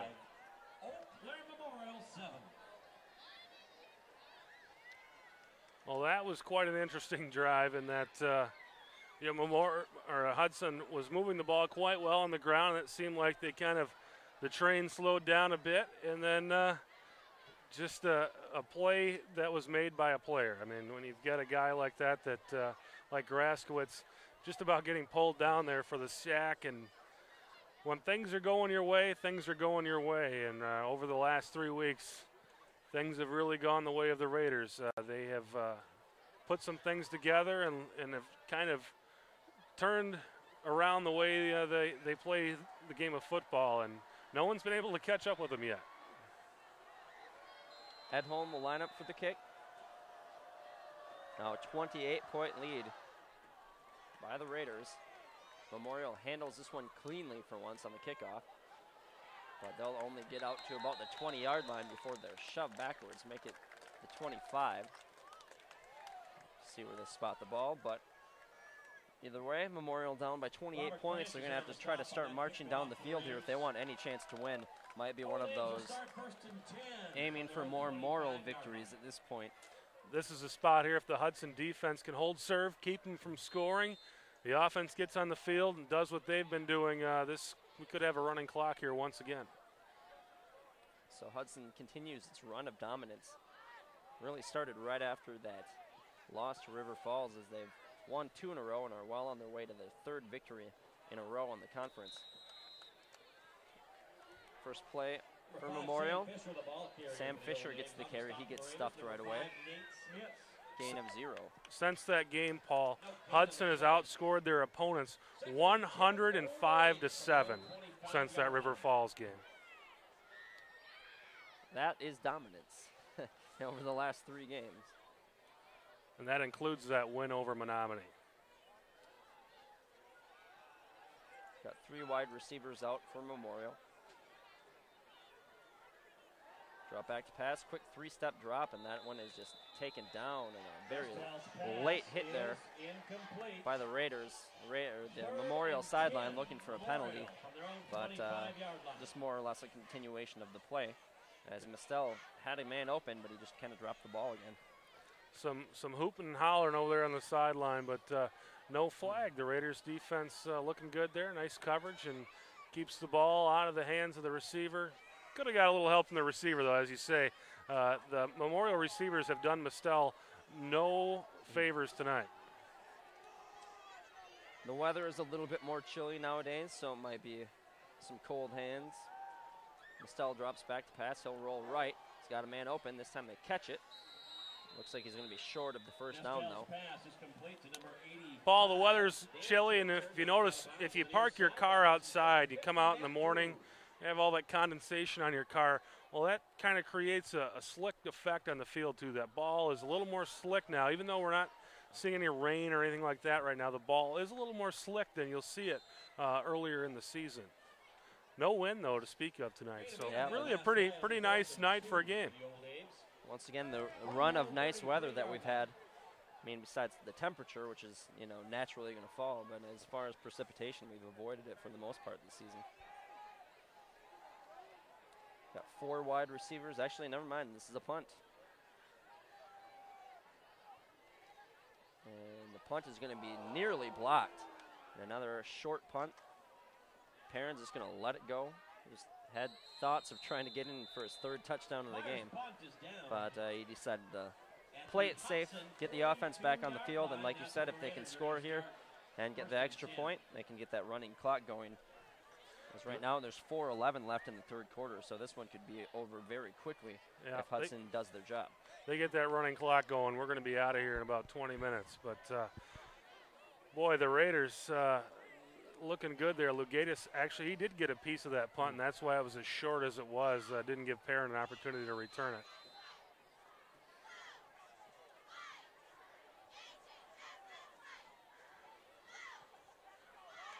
Officials talking over the spot of the ball. We actually have a flag on the far side of the field. Not sure if it was an accidental drop. It looks to me like the coach is discussing something with the official. You maybe There's a penalty flag on the far side of the field. Maybe stepping off something here. Maybe the coach said something the official didn't like.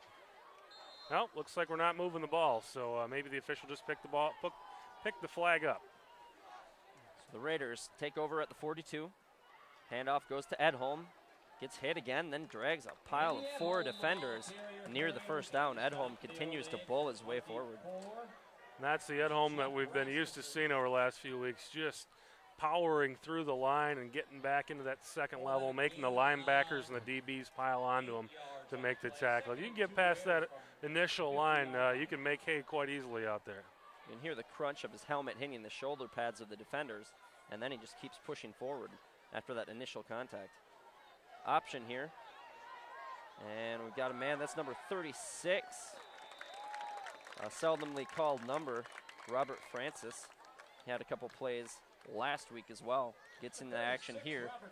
Francis has 2 touchdowns this season, both in some mop-up duty, but he seems to be the first guy off the bench, and he's looked quite effective tonight, or this year, when he's had an opportunity to move the ball. So Francis gets a first down on one of his rare carries. Got 2 wide receivers split out left. 3 backs in the backfield. Man in motion. Graskowitz will turn and hand to Tyler Smith. He's got a lot of space in front of him. He'll pick up another first down. He's still on his feet all the way down to the 15-yard line. Tyler Smith gets that misdirection, takes it very deep into Memorial territory. He's kind of the big play guy for the Raiders. I haven't heard much from him tonight, though.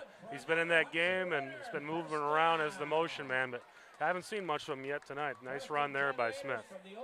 Smith will come off the field. Francis back in there, probably to be the motion man out of this package, as we've got Vandenbroek out left. Salentine in there as well. Looks like he's unsure where he should go. Now he goes out right. Running to the far side. 3 backs in the backfield. Francis goes in motion. Kept by Graskowitz. Tries to get around the corner. He cannot quite get there as he's taken down after a short game. Was a little option out there. Graskowitz, I think, wanted to pitch it, but he realized he was running out of room. That play, when the pitch was ready to happen, the pitch man was a little bit too close to the sideline, so he kept it himself. Nate Smits gets the carry. Looked to be a short gain. This will probably set up a 4th, so it's going to be a 4th and 2. Looks like Graskowitz is, no, they're not going to call a timeout. They're going to stay in. They're going to go for it here on 4th down. Try to get that running clock going as we have a minute 26 left in the third. Graskowitz under center, big package in. We've seen them pull some trick plays out. This time they just pitch it to Perrin. Perrin is able to get the first down, and he's getting deep towards the end zone. And then we're going to have a late hit as well on the sideline, so they go half the distance to the goal from the 3, so put it at about the 1.5-yard line. Well, we're back in action here. We had a little technical difficulty there, missed out on a couple plays, but we're back, and the Raiders knocking on the door here once again, but it is looks like a first down, though, thanks to the penalty. So we've seen a couple hits. We've seen some jawing between these two teams. It seems like there's a little bit of bad blood running between these teams. Vandenbroek got the 15-yard personal foul earlier for jawing after a touchdown. So things getting a little heated on the field, it would seem. Could be one of those things that the Memorial players just getting a little frustrated with their season, saying some things and doing some things that Hudson doesn't like. Hudson retaliates a bit. Both teams now flag personal fouls tonight. So put it at the 3-yard line. Handoff goes to number 8 for the Raiders, who gets into the touchdown. Number 6, Lugatis gets the carry. He shoves off his defender after he scores that touchdown. And that'll put the Raiders up by 34, so they're hoping they can get this extra point and get the clock running. But a rare carry for Lugatis, who gets in and makes a defiant shrug off of the defender after the rushing touchdown. And Lugatis in that big Haas package usually, but that time kind of giving the guy you typically see on defense getting the rock, getting in the end zone there. Kick is up, and it is good. So we are going to have a running clock here as the Raiders are up 35 points with a score of 42-7. And with 1:06 on the clock in the third quarter, 12 minutes of the fourth quarter, if they can keep Memorial out of the end zone, we're going to be done here in about 13 minutes. This game will go quite quickly. You'll see that Memorial bus start up and start getting warmed up here if the Hudson defense can keep the Old Abe's out of the end zone. So what was once a close game at the end of the first quarter, the Raiders and the Old Abes were tied 0-0 till late in the first quarter. The second quarter completely dominated by the Raiders, and they continue their dominance here in the third as well. The Raiders have shown an ability to score quickly and score fast, put some points up there in the last few games, and keep it going tonight. At home, kicks it off to about the 10. Memorial has it, rushing forward up the middle.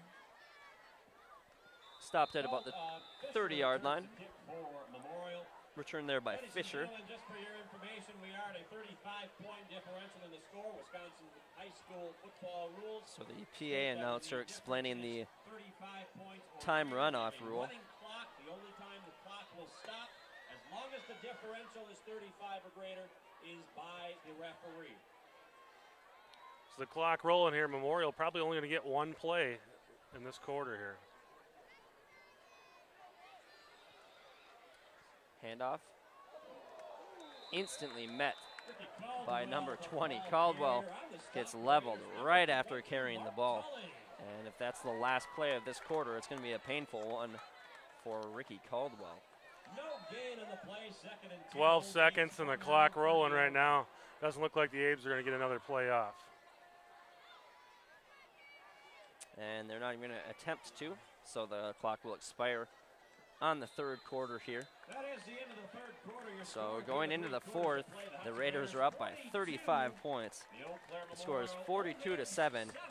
Continue their just absolute dominant run in the last couple weeks. And it's just been an amazing run, both offensively and defensively.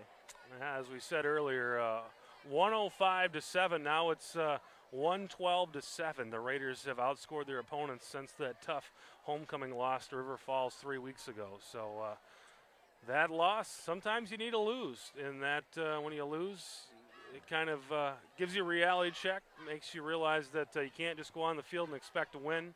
You have to earn it. And the Raiders just have seemed to play with so much focus in the last 3 weeks.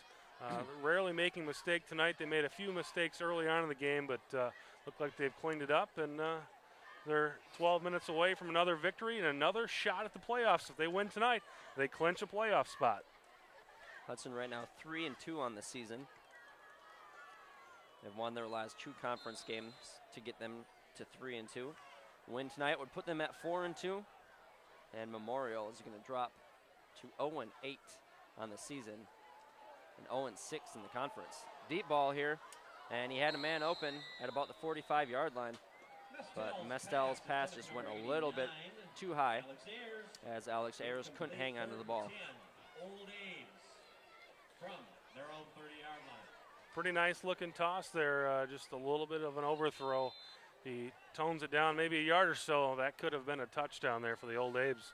The Abes receiver had his man beat there on that play. Ball is at the 29-yard line. In Memorial's territory, they find themselves trailing huge, 35 points. Hudson, of course, wants to keep them off the board, to keep that clock running. So far, that hasn't been a problem for this defense. Handoff goes up the middle. Short gain, maybe 3 yards. Bobby Nyland on the carry. We'll set up a 4th down and long. You'll see the punt team come out from Memorial. So mission accomplished for the Raiders defense. Yeah, now you just have to Officials time out on the field. the officials have just called a timeout. Looks like you may have an injury, and there is an injury over there on the sidelines for the Old Abe's, a player down right now. So the clock is stopped as the training staff attends to that player. Don't want to count our chickens before they're hatched, but looks like we're going to get out of here with the victory. Next week, take on Superior. Looks like Superior is going to clinch a playoff spot tonight, too. They're defeating North quite handily right now over at Carson Park in Eau Claire. That game's on Thursday night, so if you're planning on attending, make sure you don't show up to the field on Friday. You're going to see an empty field. So a Thursday night game next week. They move the game back because the playoffs start early the following week. Usually it's a Tuesday night. So Thursday night game next week right here at Newton Field against Superior. Two teams that look like they're going to be in the playoffs. So next week's game could decide seeding. But the player down must have gotten up. All right, here we go. Clock once again is running as Memorial is out for the punt. And now we have a fake punt. Memorial trying to get around the corner, but fooling no one, and especially not fooling Mark Tully as he drags down the Memorial player who tried to get the fake punt. Very cute play by Memorial, but dragged down, ended quickly by Mark Tully.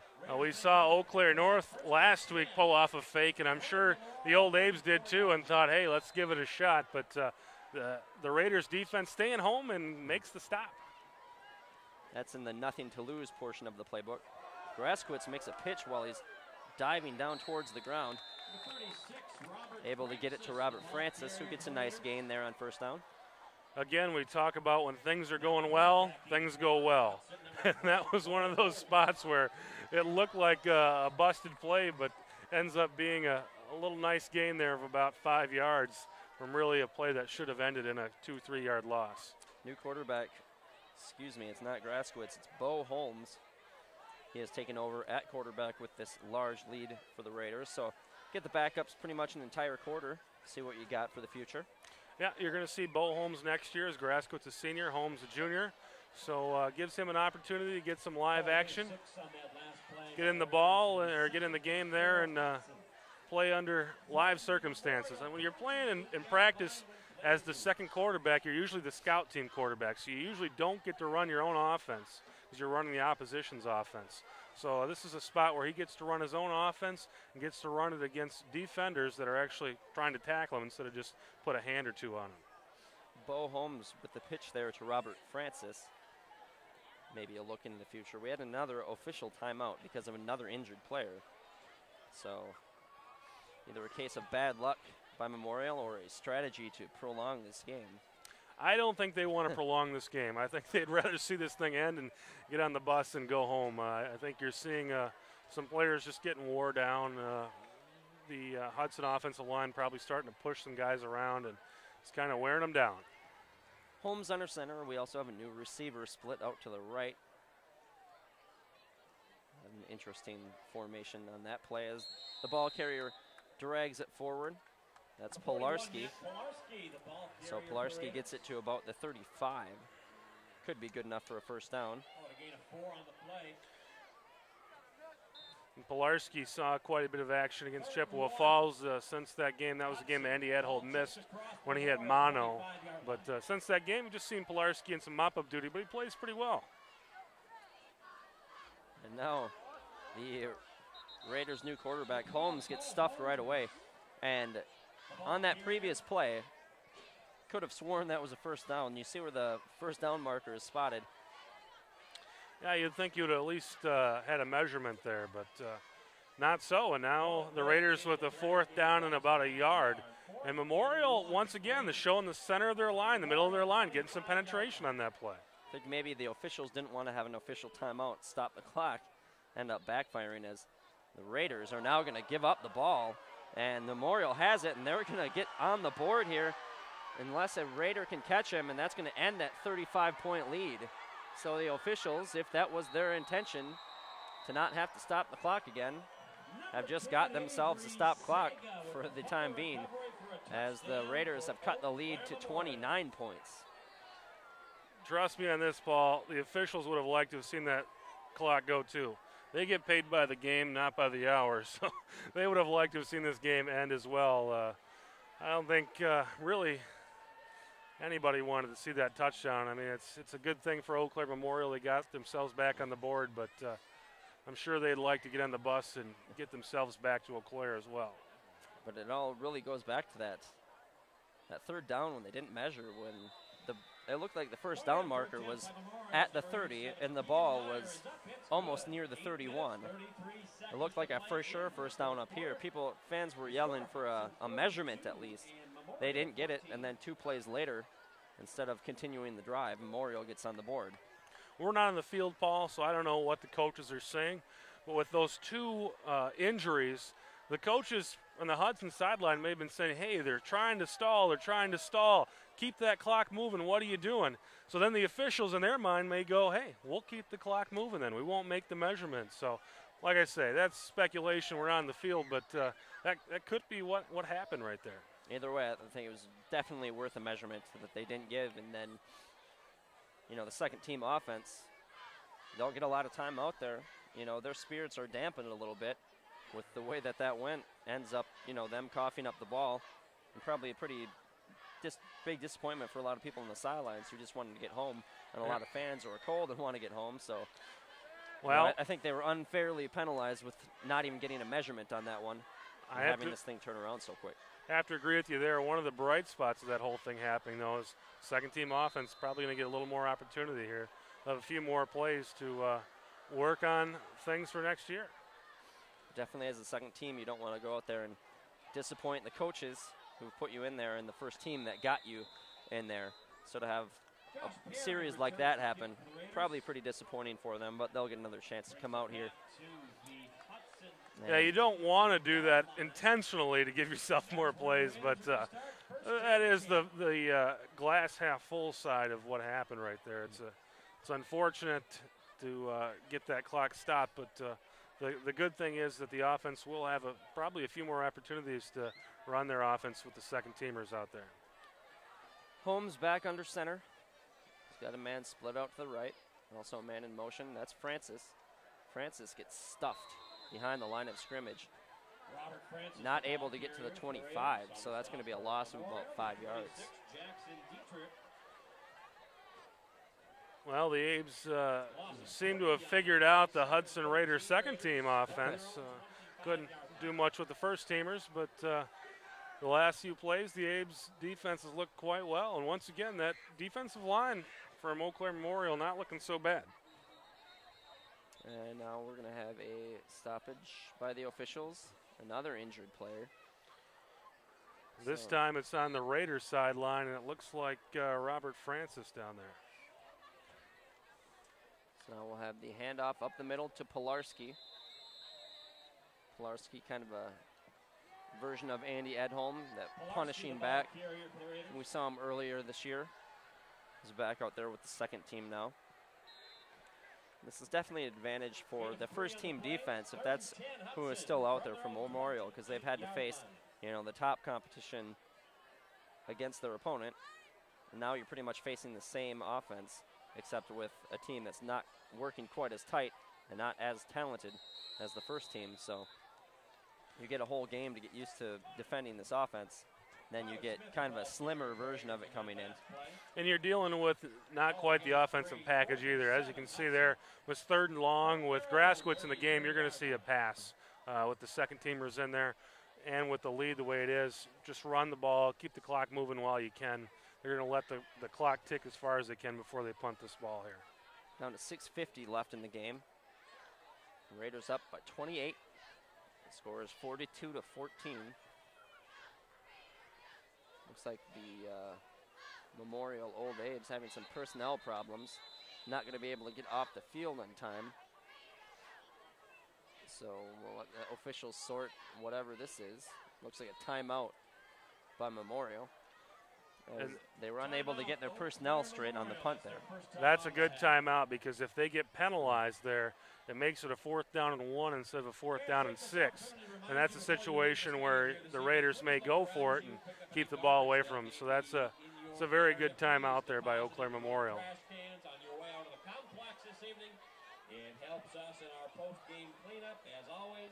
So Memorial calls a timeout, but the players don't even make a motion towards the sideline. They just used it to get their personnel straight. Not much to talk about in the punt formation.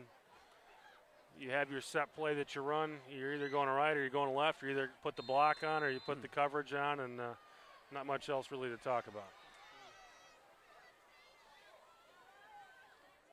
Good punt so far today by Edholm, another decent one. Will land at about the 30. It'll bounce forward where it's received by Memorial. We're going to have a face mask here as the man for Memorial, number 22, Joe Ackerman, gets wrapped up. Got his face mask grabbed at about the 30-yard line. Able to gain a couple yards after that, but tack on 15 as the mistakes for the second team continue. He did a nice job of fielding that ball, and really the Raiders did a nice job of pursuing Ackerman after he fielded it. The unfortunate part is they got a piece of his face mask, but you know, it's 42-14. Memorial's going to march the ball a little further down the field. 6.5 minutes left in this game. I don't want to say that they're back in this game, but if they can get a score, they could at least make this thing pretty interesting at 42-21, get within 3 scores. And if the second teamers of the Raiders offense make a few more mistakes, it could get a little dicey here. And if things start to get remotely close, you'd have to expect Coach Cowles to call the first teamers back out there. It's not like they've headed back to the locker room. They're on the sideline. They're warmed up and ready to go. Things got too out of hand, but with 6:25 left, it would take a very dramatic series of errors by the Raiders to let Memorial back in this game. If Memorial scores here, you may see those starters, though. You don't want to let those starters get too cold on the bench. But the Raiders' defense, if they can get a stop here, it's going to be lights out. Memorial with a little hop in their step as they giddy up to the line of scrimmage. Mestel takes the snap. He'll hand it off. Carry goes for about 6 yards. Push it ahead to the 45. So good run there on first down. The ball carrier for the Old Abe's. First carry of the night for number 40, Tyler Astrike. Oh, a gain of 6 on the play. 2nd and 4, Old Abe's from the Hudson 45-yard line. Now it seems like they are going to just take their time. Well, it looks like Memorial's made a few changes on offense, too. They've got another quarterback in the ball game as well. So they're looking at the future right now, too. Colton Hegwood now in for Memorial. He'll drop back. He's a lefty. He'll fire to the right. He's got a man. And it's caught by number 84, Josh Wilson. He gets down to the 18-yard line. So the defender for the Raiders just fell down on that play. Yep, he had pretty good coverage, really was on his man quite well and just fell down as the ball was being delivered. Pretty unfortunate thing to happen to the Raiders, because if he doesn't fall down, he had an opportunity at that ball. But nonetheless, the Old Abe's in position here to get the ball back into the end zone. Going 3 wide, 2 backs in the backfield.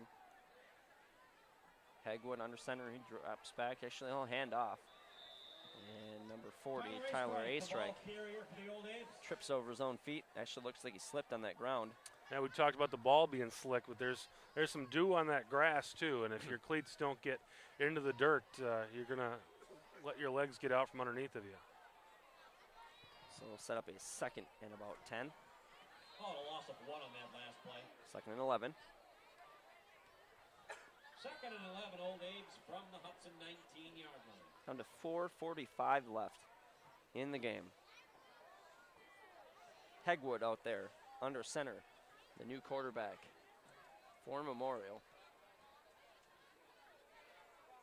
He'll take the snap, drop back, getting pressure from the outside. He'll find a man open, number 44, and an ankle tackle. Saves the touchdown there. Saves a touchdown and keeps the clock moving, too. He kept them inbounds when he brought them down. That's just as important as the stop. We don't have it. Sam Stevens listed as number 32 in our program here. First down yardage on the play. Call it a gain of 12. He may have spilled some pie or something on his jersey today at lunchtime and had to put on a different jersey tonight. Definite possibility. He's looking to make a stop here as Memorial has got it inside the 10-yard line. And now a flag. So miscues continue. 4:06 left. Penalty on Memorial. 5-yard penalty will push it back outside the 10. Old Age ball will be just inside the Hudson 13-yard line. So that's where they'll set up shop at the 13-yard line of Hudson. Looking to score yet another unanswered touchdown. They got one on the fumble by the second team and actually rumbled all the way down the field with that fumble to score a touchdown. Now they're looking to get on the board with their second team offense. Hegwood hands it off, kind of a sloppy handoff there. We'll get it back down to about the 7-yard line. Number 44, Connor Anderson, the ball carrier for the Old Age. Yeah, he looked a bit surprised there by how fast the back took the handoff. Very close to being a fumble there. We saw Hudson do that earlier tonight, and they're almost a turnover there by the Abes. Correction, second and goal, Old Age. So second and goal from the 8. Second and goal, Old Age. Ball just inside the Hudson 8-yard line. Hegwood gets the play from the sideline, disperses it to his teammates and lines up under center. 3 wide, 1 man in the backfield.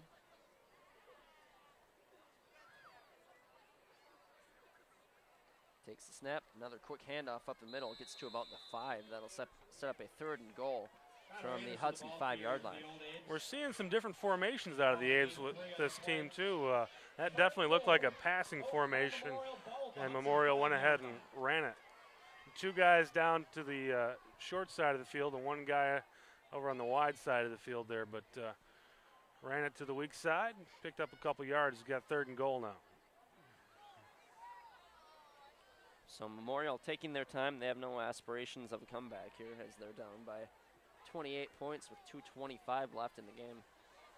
Just looking to get on the board with that second team. And now we're going to have a timeout. Timeout, Eau Claire Memorial. By Memorial. So seems like forever ago when we had that running clock, Chris. Yeah, and boy, we were talking about people getting out of here in 13 minutes, but the Old Abes, a little fight in them. They wouldn't back down. Took that fumble recovery back for the touchdown to get that clock stopped, and now the offense, the second team offense of the Old Abes, moved the ball quite well, and Coach Paul Kling, it's his first season at Eau Claire Memorial. He wants to get a chance to talk to his guys. Said, hey, let's just do what we can do. You know, we can't change the score. It is what it is now. Let's just get a score. Let's control what we can control. And with the 3rd down and goal from the 6-yard line, they got 2 plays to get it in. For them to get this ball into the end zone would be a big deal for them. You know, anytime you can do something positive when you're 0-7, it's something you can build on, something you can talk about during the week. Because when you're 0-7, these players are tired of hearing about how they lost. You know, and as a coach, you can't keep drilling that into your team. You got to try to build on things that they do positive and talk about those things. Talking about the negatives is not going to help them anymore at 0-7. So looking for one of those positives here as they're faced with a 3rd and 5. 3rd and goal from the 5. Hegwood will be the quarterback. His first drive of the game so far has been a rather successful one. And we have a penalty flag. So we'll have a false start. Move it to about the 10-yard line where it will remain 3rd and goal. We're coming out of a timeout. You talk to your team. You say, here's the situation. We got a 3rd and goal from the 6. We got to get it in. You don't want to come out of that huddle and have something like that happen to you. We talked about positive things. That was definitely not a positive. And especially because the play that you were perhaps told in the huddle was for a 3rd and 5. Now it's a 3rd and 10. So maybe the play is not even the same at this point. Handoff up the middle. Gains about 7 yards. So it'll be a 4th down. Would have been a touchdown if there would have been no penalty. They would have picked up that 7 yards where the ball was spotted before. It would have been a touchdown. Instead, the clock's ticking, and they're still a couple yards out with the 4th down here. Inside 2 minutes. Raiders' second-team defense looking to make a stop against the second-team offense of the Memorial Old Abe's. Hegwood under center, 4th and 5, they'll say. 3 wide receivers, he drops back, he's looking right. Actually over in the middle, he had a man open, and he just missed him. So incomplete pass by Hegwood. I followed the receiver that was going to the right. I saw him, he was so open, I just assumed that's where the ball was going, but Hegwood goes back over the middle. That receiver was pretty open too, but didn't really throw it on the spot, and the Hudson Raiders defense able to keep him out of the end zone, and now the offense will take over, and you're going to see some running plays here with 1:37 left in the clock, and Memorial down to just 1 timeout. So we'll see how they decide to play this. I expect a lot of Pilarski. Handoff to Pilarski. He gets stopped right away. Forward progress might have gotten him back to the line of scrimmage. Important thing here, not necessarily to gain yardage. Don't fumble the ball. Keep that clock moving. Just run it. Memorial has their 1 timeout left. Doesn't appear like they're going to call it right now. So you let that clock tick down. Run the ball. Don't fumble it. And make them take their timeout. You punt it away. Give them a play or two, and we go home.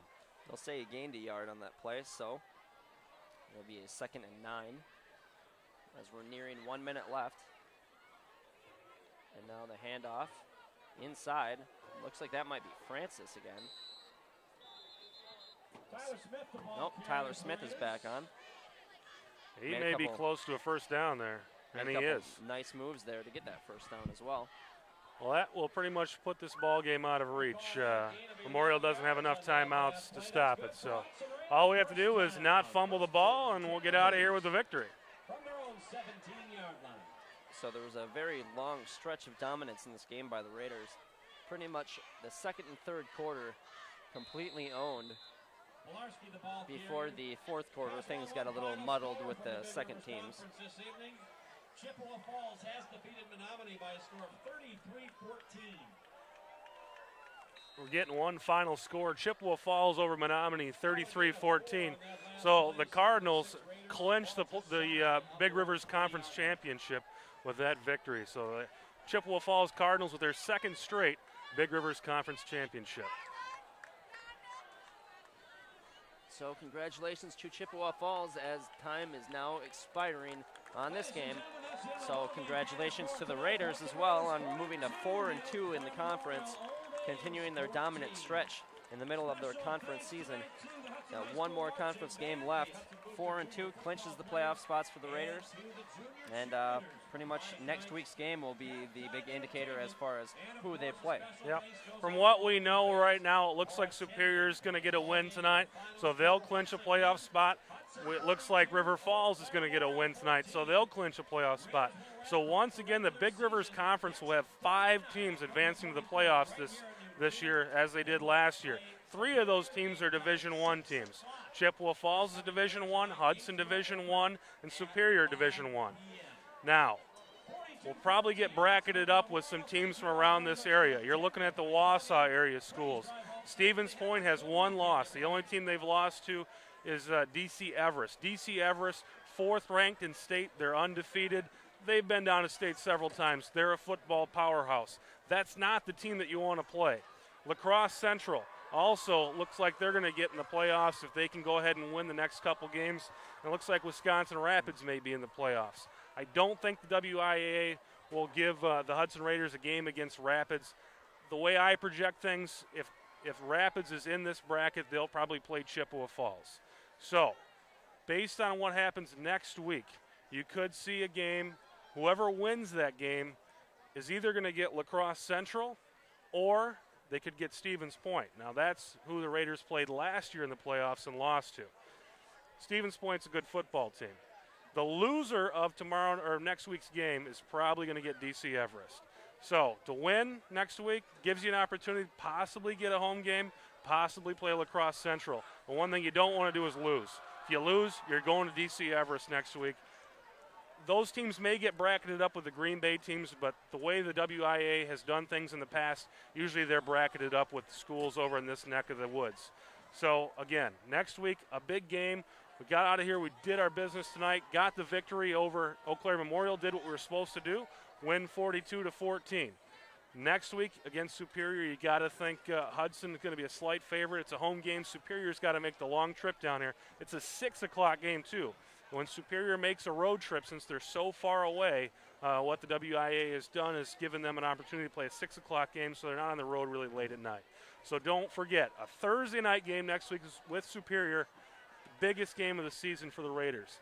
They get a win, gives them an opportunity to play a winnable game in that first game of the playoffs. If they lose, they play DC Everest. Don't want to say it's a loss, but DC Everest has looked absolutely dominating this season. You don't want to play them. So next week, a huge game. Let's fill up the crowd, fill up the stadium here at Newton Field.